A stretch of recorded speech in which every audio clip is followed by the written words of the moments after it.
what, when you inherited those different kinds of challenges, what was the first thing that you would do in order to turn things around and get them back on a growth path? I would say that there's no cookbook because every company was different. Timberland different than Nautilus, different than Central Garden Pet, and so forth. And the way that it was the best way I found to determine early on what to do differently, particularly with distressed companies that needed to get back their legs under them, if you will, and grow, was talking to the employees. They always had great ideas in terms of what the obstacles were, what we could do better, all that kind of stuff. I love when you told me this. Didn't you share with me something about how the whole yellow thing came about with Black and Decker? Would you tell me about how that transpired? Because that was from a marketing standpoint, that was fascinating. So tell me about that. Tell me about that. Yeah. There's been a lot of case studies written about it, in business schools and stuff. And so you go back into let's say 1990, we were Black and Decker was really strong in home do-it-yourself tools, weekend warriors used to call them, and very strong on the industrial side. So you'd see in factories and pneumatic tools and stuff, but very weak in probably the largest part of the market, which was called residential construction contractors, the carpenters, electricians, plumbers, drywall people building homes, right, and multifamily homes. And we had very little share with those folks. And we wanted that business. Makita was the Japanese company that kind of owned that market, more than half of the market. And so we tried to make Black and Decker work. Leadership at the time, the folks running, believed that we have to make Black and Decker work. And the problem was that we had great tools. I mean, the drills, the miter saws, the saws, everything was great.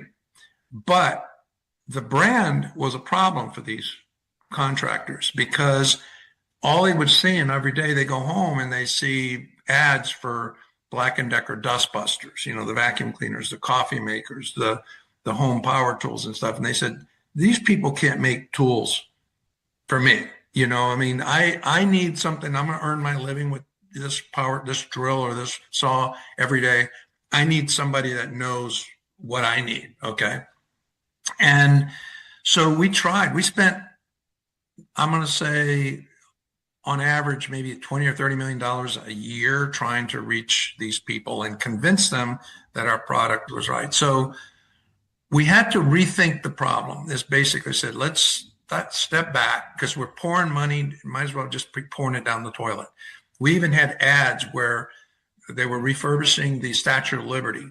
And we had helicopters flying around the Statue of Liberty, zooming in on guys and gals on the Statue of Liberty using grinders from Black and Decker Industrial.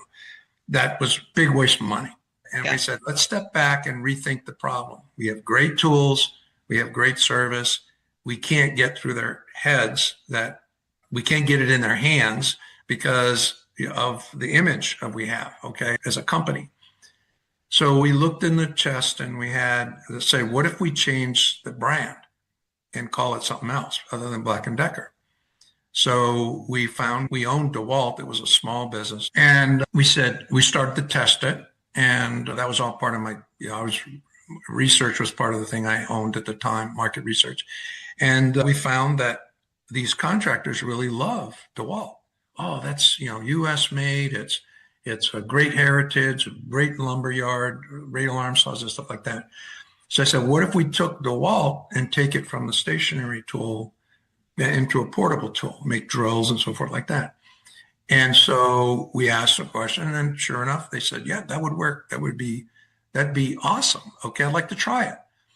Oh, so then the next question was, okay, we need something that stands out on the job site because Makita's blue, light blue, Bosch is dark blue, Black and Decker was black and gray, Milwaukee was red. We need something that people go on the job site, they see somebody building a home, they say, what the heck is that yellow tool? What do you got there? And they say, this is DeWalt. I just got this, blah, blah, blah. So we made the product yellow. Okay. And it was a tough decision because yellow is very hard to keep clean and to produce in the factory. Just the pigment, the way the plastic works with the yellow is hard to have it be right. It's much easier to do black or red or something else. And so, but we figured it out, and then we put the tools out. We started out with 13 tools, and we went job site to job site with vans, and we told people that had Makita drill or cordless drill and said, take this DeWalt, and if you don't like it better than your Makita, then I'll give you $100 worth of drill bits in 2 weeks. Or if it was a saw, $100 worth of saw blades. And they said, okay. So sure enough, they liked it. We knew they would like it because we'd already tested the product head to head against the competition. And sure enough, they said, no, I don't want the blades. I'm going to keep this and I want to buy more of your stuff. And guess what? The word of mouth spread. That's why the yellow was beautiful, because the other contractors, the other carpenters, electricians, plumbers are all asking, what do you got there? And before you know it, the thing just was word of mouth, took off. None of this TV advertising or any of that we tried. It was all grassroots word of mouth.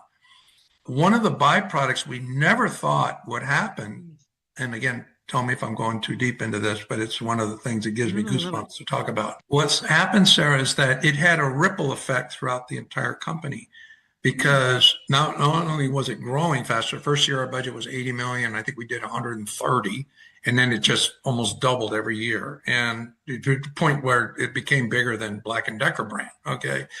And it is today still. But some of the ripple effect was the factories that were producing it, like in North Carolina, a lot of it was produced in Fayetteville and Tarboro and so forth. And the people in the factory wanted to work on the DeWalt product. They didn't want to work on the Black & Decker tools. They all aspired to work on the DeWalt tools, and because we gave them white gloves, things like that, to keep the product nice and pristine when it went into the box at the end of the line. And it became an honor to get promoted to work on the DeWalt line. So guess what? The whole factory quality, everything went up, and everybody wanted to be in the DeWalt line. Pretty soon the DeWalt line was all we were making in those factories because it had taken off so well. So it was just it comes back to stepping back and rethinking what really is the problem. We know what the opportunity is, okay, but what is the problem? How do we rethink, everything, instead of trying to force Black & Decker brand on something that wasn't going to work? Step back and figure out, we have the pieces. How do we piece it together? So that's, it's a huge success, basically. And that was back in 92 to 94 when we launched it. 13 tools, and the whole thing just took off. And it just took off. Yeah. Yeah. Well, and interesting that, $30 million ad budget and, flying helicopters over things. And then, here's something that was so low tech and, so inexpensive. Here, let's give you one drill that happens to be aggressively yellow.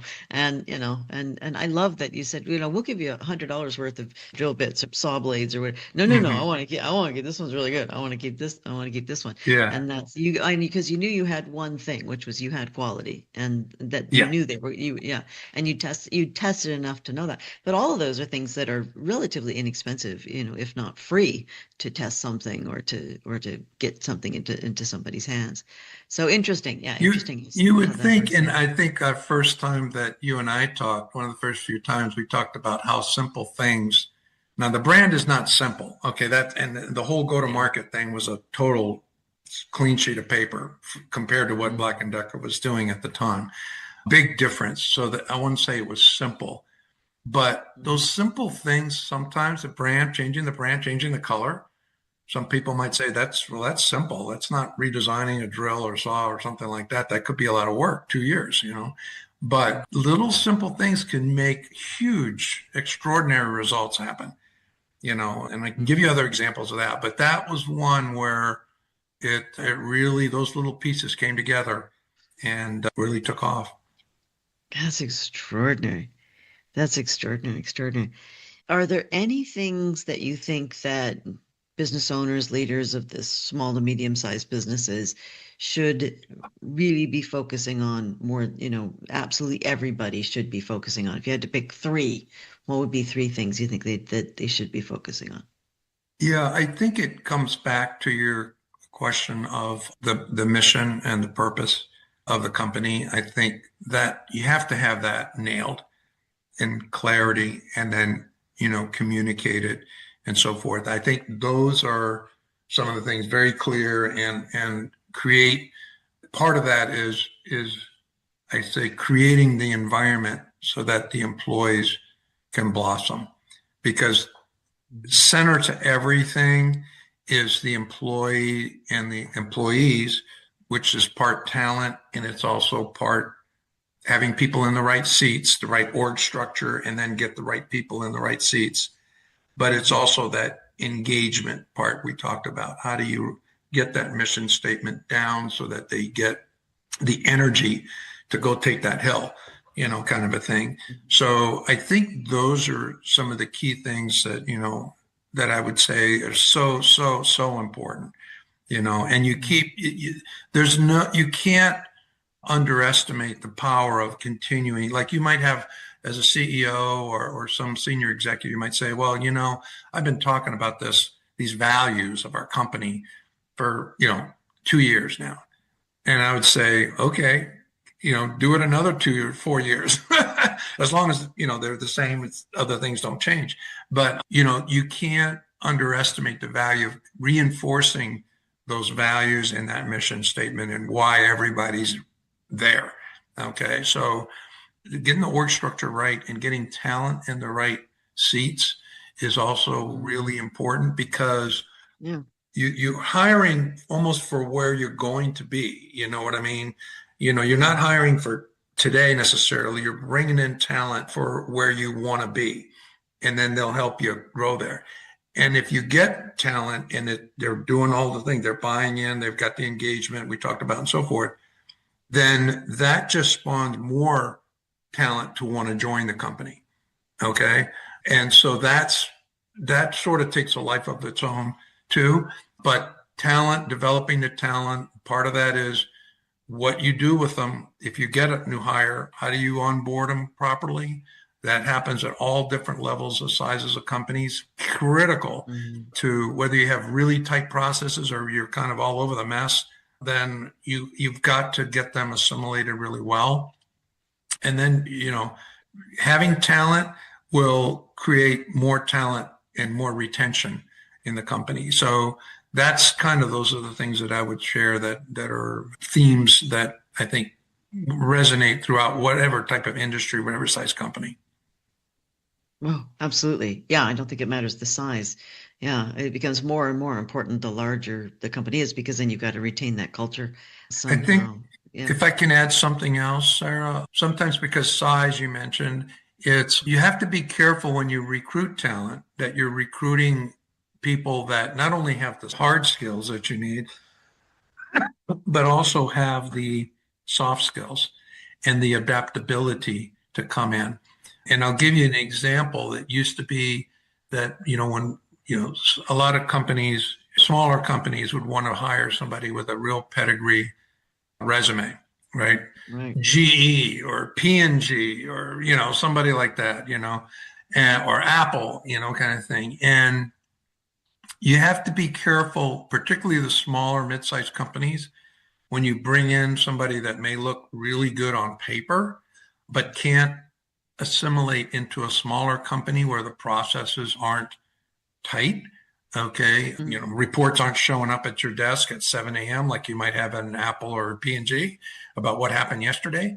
You can fail in bringing in the wrong people. Not only could it disrupt the culture you have as a small or mid-sized company, but the person won't stick around because they just can't adapt.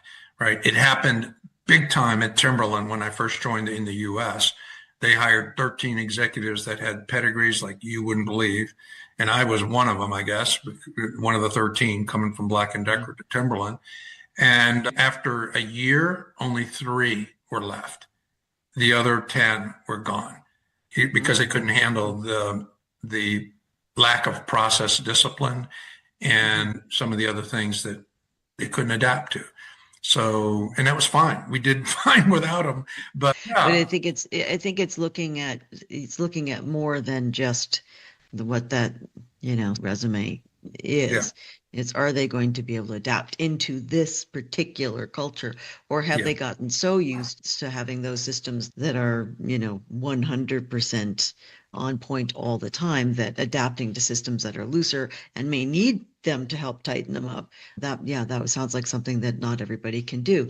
I think that's the rare thing. I think that's quite unique to you, and very few people can do that. But I think you're right. I think I do see people who are swayed by what university somebody went to, or what company they came from, rather than, is this person going to be able to do what we need them to do here, and will they add to the culture here, and will they get us to where our mission is, and will they, will they, from an emotional level, will people like having them as a part of the team, or will they be a distraction? So yeah, I see what you mean about, do you have the right people in the right places? Yeah. I am so incredibly honored to have you as a part of the Inspiring Victory tribe at the Inspiring Victory show. Please do us a favor. We really need your help. Please like, subscribe, share, write a comment. It makes a huge difference with how many people we can reach here at the Inspiring Victory show, and it makes a big difference to me personally. I want to make sure that we're providing content to as many people as we possibly can so they can grow and succeed. So we'd love to have you continue your membership here at the Inspiring Victory Show. It's free. Helping us out costs nothing, but it makes a huge difference in how many people we can help. So double your business, double your impact, and change the world. And thank you so much for being a part of this extraordinary community. Thank you. You did a lot. You did a lot in the marketing side, and you did a lot on the organization and the structure and all of that. From a marketing and sales side, was there ever anything that you did that really increased sales that maybe a small to medium-sized company could look at in their own world? Yeah, I think to me, no matter what size the company is, you have to understand what your customer, whether it's an industrial customer, a B2B customer, a business to business, or whether it's a business to consumer, like you and I, consumer, and understanding what their needs are. What do they need in product? What do they need in services? What do they need in support and so forth?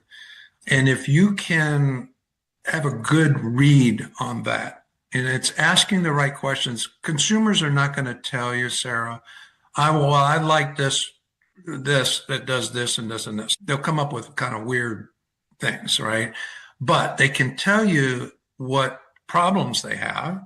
I really, that's how the dustbuster came about. People said, I don't want to haul out my big vacuum cleaner if I just spill something, Right. some paper chips or something. A few Yeah. Cheerios Yeah, a into few the car. Cheerios. Yeah. I want Yeah. something Yeah. that's small, but blah, blah, blah, just like that, and go and put it Mm. back on the wall. Charge. Mm. Those are how things come about. So I would say that having a good read on what the customer needs are, and needs by that, I mean, what either the problems they're having that they don't have a good solution for today, or something that happens very often, particularly if it's a problem and it happens very often and there's no good solution. If there's something like that out there, then no matter what size company you are, if you're doing product or service, you can fill that need cost effectively for the consumer and make it accessible to them, easier to access, then you could have a winner. And I've always, as far as product goes and growth, to me, it's always been about a steady stream of new product, and services should be behind it too. But the more you can layer in new product and just keep layering, because they're not all going to be home runs, right? Some of them only going to be singles. Some of them may not even get the first base. And so you just keep populating that with a strong pipeline. And sure enough, you'll get enough winners. You get enough singles, enough doubles, occasional bases loaded home run, that the company can, double in size in 2 to 3 years. And in your case, Some of the smaller companies or mid-sized companies can do that in 1 year. I think that's what I would say. And the product, new services, get a read on the customer, stay in touch with the customer, and ask questions that will help you figure out what's the next thing you can do for them, and build a business with them. So that's kind of what I would say is that's lovely. Yeah, that's extremely helpful. Yeah, just the way you frame things and the way you see things, because you've been there so many different places, it's really helpful. What advice would you have for an up-and-coming CEO, an up-and-coming business owner? What would be some advice you'd have for a young you, maybe coming up the ranks? What would be just that number one takeaway in closing here? What would you share? I would say take initiative. Listen, learn. Don't be afraid to try things. Be prepared to let go of things that you think you're very passionate about, but maybe aren't working. So those are things. I think that taking initiative, when I look at recruiting talent for some of my clients, one of the first things I look for is have they had initiative to try to improve or bring new things to grow the business? Okay, improve the business. And to me, that attitude and initiative overweighs some exact fit on the experience, hard skill side. So that to me is, as I continue to take initiative. I would say also, I mentioned to you, mentors have been a big part of my life throughout my career. And talking to you over the last year, I consider you a mentor. I learned a lot from you and your experiences you've had with so many different people. Having a mentor can mean a lot. And it's not just networking mentor, meaning, okay, I'm going to look for the next job. I need a mentor to help me, How do I move to the next level? It's also living life well. Okay, a mentor that can help you think about things that you look back and you say, you know what, I live life well. Okay, I'm successful, I've done this, blah, blah, blah, but I've also lived life well. And, I'm trying to institute that right now I'm working with the soccer team from my college alumni, and we've assembled alumni that are mentoring the current players. And here, I graduated 50 years ago, okay, from the soccer team there. And they're like, well, you're disconnected from this. And I said, no, I'm not so disconnected, but I can tell you all the things you don't want to do. And I can tell you some pieces of advice that either you're a freshman or sophomore in college that you might want to think about, because it will carry you a long way. I wish I had known that when I was a freshman. Which all of us had known the others. For the mistakes of others, you don't have time to make all the mistakes yourself. It's like if you don't learn from other people have already made the mistakes. You don't have to do it as well. But what you said about live your life well, you put it so well. Sounds like the last chapter of the new book that you are talking about. Beautifully put. It's always lovely to see you, Bruce. Thank you for being on the Inspiring Victory Show.